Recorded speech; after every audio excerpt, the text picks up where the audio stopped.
नमस्कार दोस्तों, स्वागत है आपका आज के मुख्य समाचार में। सबसे पहली बड़ी खबर में आपको बताएंगे, हिमाचल में करारी हार के बाद क्या होगा सीएम जयराम ठाकुर का भविष्य, फिर बदलाव की अटकलें। इसी के साथ दूसरी बड़ी खबर में जिक्र होगा कि जनता पर पड़ रही महंगाई की मार, कहां सोया है चौकीदार, कांग्रेस नेता इमरान प्रतापगढ़ी। तीसरी बड़ी खबर में आपको बताएंगे कि अखिलेश का बीजेपी पर बड़ा हमला, हर महीने की 3 तारीख को लखीमपुर किसान स्मृति दिवस मनाएं। दोस्तों, हर एक खबर की गहराई में आपको ले जाएंगे, लेकिन उससे पहले अगर आपको भी ऐसा लगता है कि भाजपा की उल्टी गिनती शुरू हो चुकी है, तो आप अभी इस वीडियो को लाइक कीजिए और इस लाल बटन को दबाकर चैनल को सब्सक्राइब करके घंटी बजाइए और कमेंट में लिखे जय हिंद। हिमाचल में करारी हार के बाद क्या होगा सीएम जयराम ठाकुर का भविष्य, फिर बदलाव की अटकलें। जी हां दोस्तों, हिमाचल प्रदेश में तीनों विधानसभा और एक लोकसभा सीट पर भाजपा की करारी हार के बाद अब जयराम ठाकुर की विदाई तय मानी जा रही है। मंगलवार को हिमाचल प्रदेश उपचुनाव में कांग्रेस ने भाजपा को चारों खाने चित किया। एक सीट पर तो भाजपा प्रत्याशी की जमानत तक जब्त हो गई। नतीजों के बाद कांग्रेस खेमे में जश्न का माहौल है। पीसीसी चीफ कुलदीप राठौर ने भाजपा सरकार पर तंज कसा कि सीएम अपने गृह क्षेत्र मंडी को भी नहीं बचा पाए, इसलिए उन्हें अपने पद से इस्तीफा देना चाहिए। वहीं सीएम जयराम ठाकुर ने कुछ भाजपाइयों पर ही विश्वासघात का आरोप लगाया, साथ ही आत्ममंथन की बात कही है। हिमाचल प्रदेश में मंगलवार का दिन कांग्रेस के साथ दिखा। तीनों विधानसभा सीटों फतेहपुर, अर्की और जुब्बल कोटखाई और मंडी लोकसभा में कांग्रेस ने फतह हासिल की। मंडी सीट पर इससे पहले भाजपा का कब्जा था। यहां से पूर्व सीएम वीरभद्र सिंह की पत्नी प्रतिभा सिंह ने कारगिल युद्ध के नायक और भाजपा प्रत्याशी रिटायर्ड ब्रिगेडियर कुशाल सिंह ठाकुर को करारी शिकस्त दी। प्रतिभा सिंह ने ये सीट 8,766 वोटों के अंतर से जीती। प्रतिभा सिंह को 3,65,650 वोट मिले, जबकि कुशाल सिंह को 3,56,884 वोट मिले। उधर विधानसभा सीटों में भी कांग्रेस का बोलबाला रहा। जुब्बल कोटखाई विधानसभा उपचुनाव में तो भाजपा प्रत्याशी नीलम सराय की जमानत तक जब्त हो गई। उन्हें महज 2,584 मत मिले। नीलम तीसरे स्थान पर रहीं। इस सीट पर कांग्रेस प्रत्याशी रोहित ठाकुर ने 29,447 वोट पाकर जीत दर्ज की। निर्दलीय प्रत्याशी चेतन बरागटा 23,344 वोट पाकर इस सीट पर दूसरे नंबर पर रहे। चलते हैं अगली खबर की तरफ। जनता पर पड़ रही महंगाई की मार, कहां सोया है चौकीदार, कांग्रेस नेता इमरान प्रतापगढ़ी।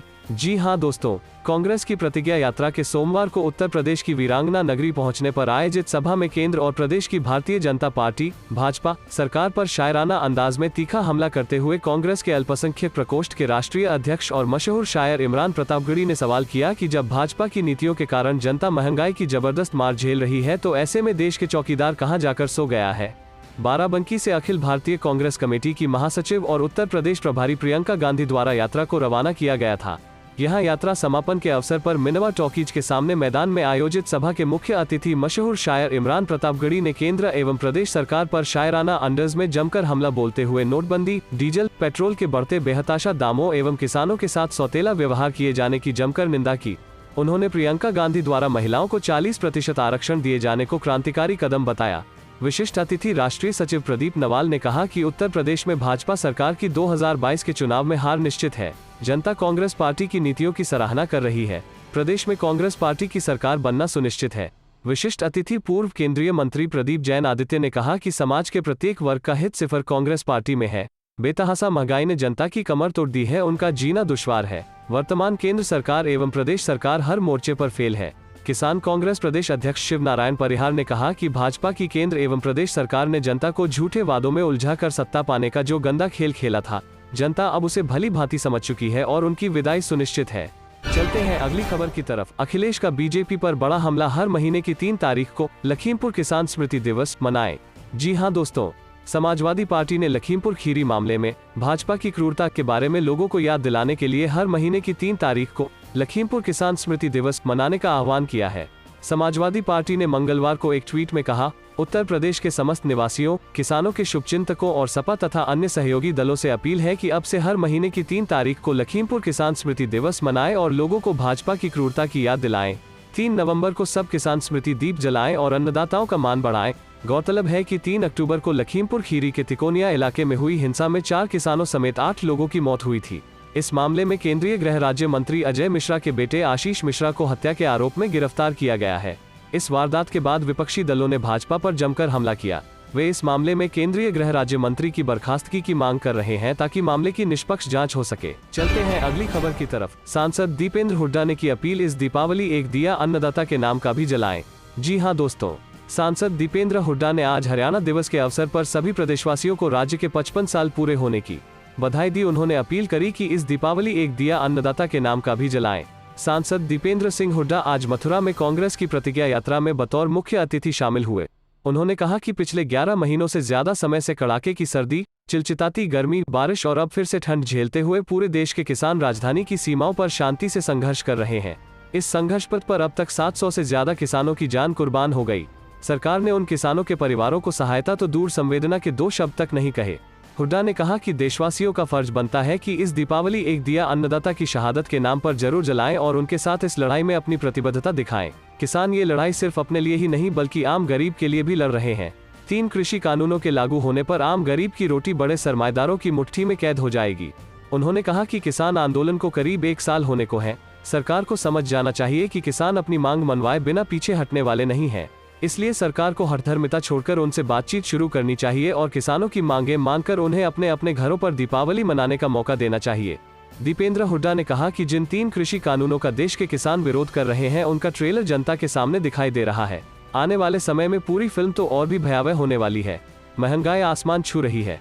अप्रैल 2020 में 1 लीटर सरसों के तेल की औसत कीमत 117.95 रुपए थी। वो आज 265 रुपए प्रति लीटर पर पहुंच गया है। बीते 2 महीनों के अंतर पर ही सरसों तेल की खुदरा कीमत में 30 रुपए की वृद्धि हुई है। सरसों तेल की महंगाई के चलते इस दिवाली पर लोग सरसों तेल का दिया जलाने से भी हिचक रहे हैं।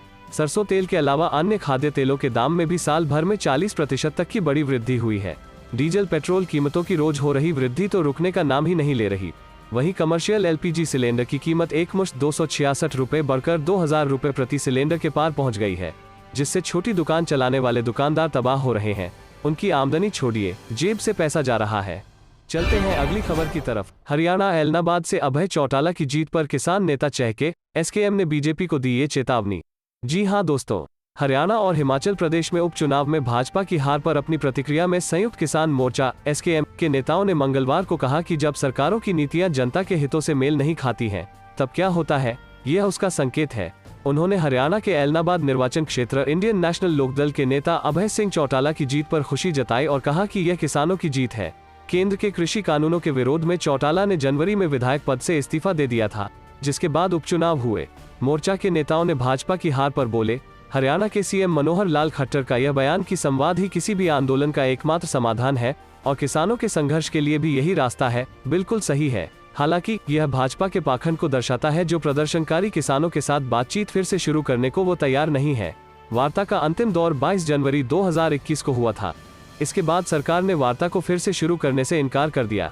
इस बीच CM खट्टर सहित कई भाजपा नेताओं ने किसानों के खिलाफ धमकी भरे बयान दिए और हर संभव तरीके से आंदोलन को दबाने की कोशिश की है। इससे पहले इंडियन नेशनल लोकदल INLD के नेता ने हरियाणा के ऐलनाबाद निर्वाचन क्षेत्र में हुए विधानसभा उपचुनाव में भारतीय जनता पार्टी भाजपा के गोविंद कांडा को 6700 मतों से पराजित किया। कांग्रेस के उम्मीदवार पवन बेनीवाल तीसरे स्थान पर रहे। चुनाव के लिए मतदान 30 अक्टूबर को हुआ था और इसके नतीजे मंगलवार को घोषित किए गए। अधिकारियों ने बताया कि INLD के उम्मीदवार ने लगभग 66,000 मत प्राप्त किए। इस सीट पर 19 प्रत्याशियों ने भाग्य आजमाया था, जिनमें से ज्यादातर निर्दलीय उम्मीदवार थे। गोविंद कांडा हरियाणा लोकहित पार्टी के अध्यक्ष और विधायक गोपाल कांडा के भाई हैं और वो पिछले महीने भाजपा में शामिल हुए थे। मंडी संसदीय क्षेत्र सहित 4 सीटें जीती कांग्रेस। जानिए किस तरह चलते रहे रुझान। जी हां दोस्तों, हिमाचल प्रदेश उपचुनाव की तस्वीर साफ हो गई है। कांग्रेस ने 4 सीटों पर जीत हासिल कर ली है। मंडी से प्रतिभा सिंह ने विजयी बढ़त पा ली। प्रतिभा सिंह ने अपने प्रतिद्वंद्वी भाजपा के सेवानिवृत्त ब्रिगेडियर खुशहाल ठाकुर को 8,766 मतों से हरा दिया है। जुब्बल कोटखाई में कांग्रेस प्रत्याशी रोहित ठाकुर ने विजयी बढ़त बना ली। वो 6,000 वोटों से विजयी हुए हैं। आजाद प्रत्याशी चेतन बरागटा दूसरे व भाजपा प्रत्याशी नीलम तीसरे स्थान पर रही हैं। इसके अलावा फतेहपुर में भवानी पठानिया ने विजयी हासिल की है। उन्होंने भाजपा के बलदेव ठाकुर को 5,789 मतों से हराया। वहीं अर्की विधानसभा क्षेत्र में संजय अवस्थी ने भाजपा के रतनपाल सिंह को 3,277 मतों से पराजित कर जीत दर्ज की है। मंडी संसदीय सीट में प्रतिभा सिंह और ब्रिगेडियर खुशहाल ठाकुर के बीच कांटे की टक्कर चल रही थी, लेकिन आखिर के राउंड में प्रतिभा काफी आगे निकल गई। कांग्रेस प्रत्याशी प्रतिभा को रामपुर और भरमौर से बड़ी लीड मिली। इसके अलावा कुल्लू जिला की 4 सीटों पर भी प्रतिभा को लीड मिली। बंजार से 1878, कुल्लू से 3,897, मनाली से 1841 व आनी से 7,043 मतों की बढ़त मिली। जोगिंद्रनगर में भाजपा ने 6,772 मतों की लीड हासिल की। जबकि लाहौल स्पीति में कांग्रेस ने 2147 मतों से बढ़त ली है। चलते हैं अगली खबर की तरफ। दरभंगा में तेजस्वी का डेरा, मतगणना को लेकर नीतीश सरकार को फिर घेरा। जी हां दोस्तों, बिहार उपचुनाव के लिए मतगणना का काम जारी है। इस बीच आरजेडी नेता और नेता प्रतिपक्ष तेजस्वी यादव दरभंगा में डेरा डाले हुए हैं। तेजस्वी ने काउंटिंग में गड़बड़ी की आशंका जताते हुए कहा कि नीतीश सरकार के मंत्रियों से लेकर काउंटिंग सेंटर्स तक पर उनकी नजर रहेगी।